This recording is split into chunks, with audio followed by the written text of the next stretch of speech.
ආයුබෝවන් අද අපි කතා කරන්න යන්නේ ශ්‍රී ලංකා ක්‍රිකට් වලට හරිම විශේෂ තීරණාත්මකම අවුරුද්දක් වෙන්න නියමිත 2026 වසර ගැන. බලමු මොකද වෙන්න යන්නේ කියලා.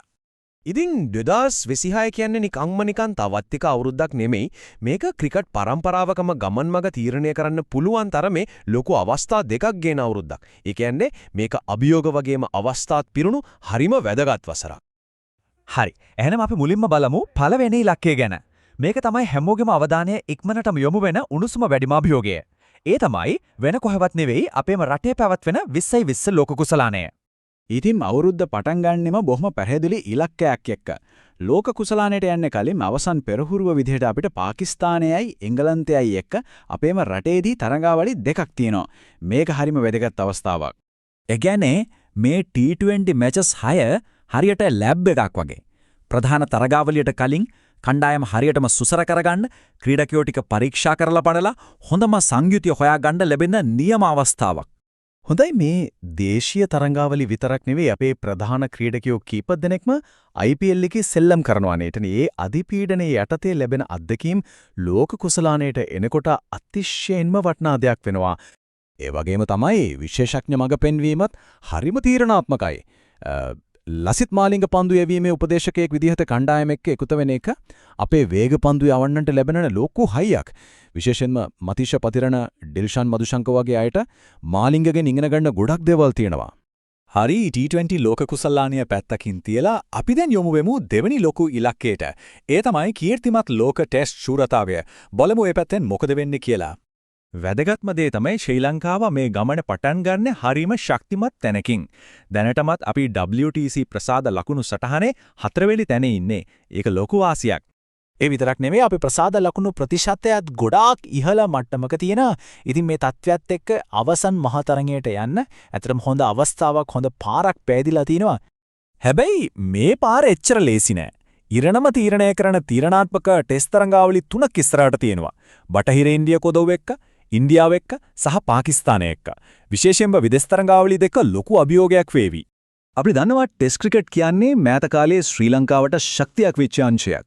මතකනේ පෝන පාරත් අපි ෆයිනල් එකට හරිම කිට්ටුවට ආවා. ඒත් පොඩ්ඩෙන් අවස්ථාව ගිලිහුණා. ඉතින් ඒ අත්දැකීමත් එක්ක මෙදා පාර ඒ වැරදි හදාගෙන ටෙස්ට් ක්‍රිකට් වල ලොකුම කිරුළ දිනා ගන්න කණ්ඩායම ලොකු උනන්දුවකින් ඉන්නවා. හොඳයි මේ ලෝක කුසලානයයි ටෙස්ට් ශූරතාවයයි විතරක් නෙවෙයි 2026 කියන්නේ නොනවත්වා දිවෙන තරඟ කාල සටහනක්. ජාත්‍යන්තර සංචාර ලීග් තරඟ මේක එක දිගට දිවෙන මැරතොන් එකක් වගේ. බලන්නකෝ මේ කාල සටහනේ සමබරතාවය. අපේ රටේ තරඟාවලි 3ක් තියෙද්දී ඊට වඩා අභියෝගාත්මක විදේශ සංචාර 5ක්ම තියෙනවා. ඒ කියන්නේ විවිධ තනතිරුවලට විවිධ තත්වයන්ට හැඩගැහෙන්න තියෙන හැකියාව උපරිමයෙන්ම පරීක්ෂාවට ලක් වෙනවා.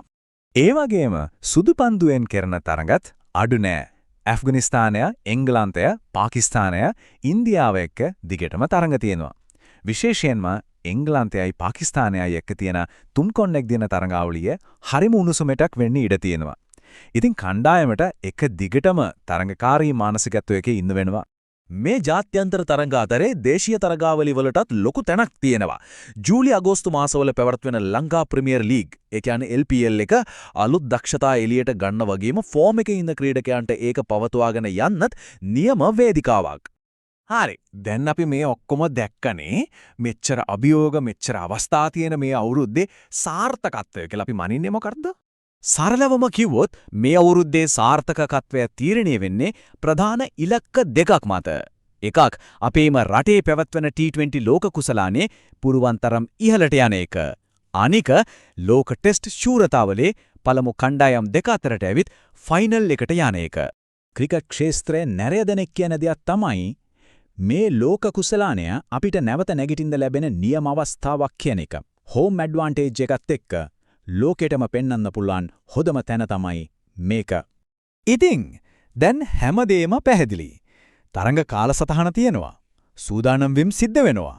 අවසානයේදී මේ ඔක්කොම බර යන්නේ ක්‍රීඩකයන්ගේ කරපිටට. පිටියට ගිහින් දස්කම් දක්වන එක දැන් ඔවුන්ගේ අතේ තියෙන්නේ. ඇත්තටම මේ මුළු අවුරුද්දම කියන්නේ විශිෂ්ටත්වයට කරන විවෘත ආරාධනාවක්. අවස්ථාව දොරකඩටම ඇවිත් තියෙන්නේ. ඉතින් අවසානයට ඉතුරු වෙන්නේ එකම ප්‍රශ්නයයි. අපේ ක්‍රීඩකයෝ ඒ අවස්ථාව තමන්ගේ කරගනීවිද?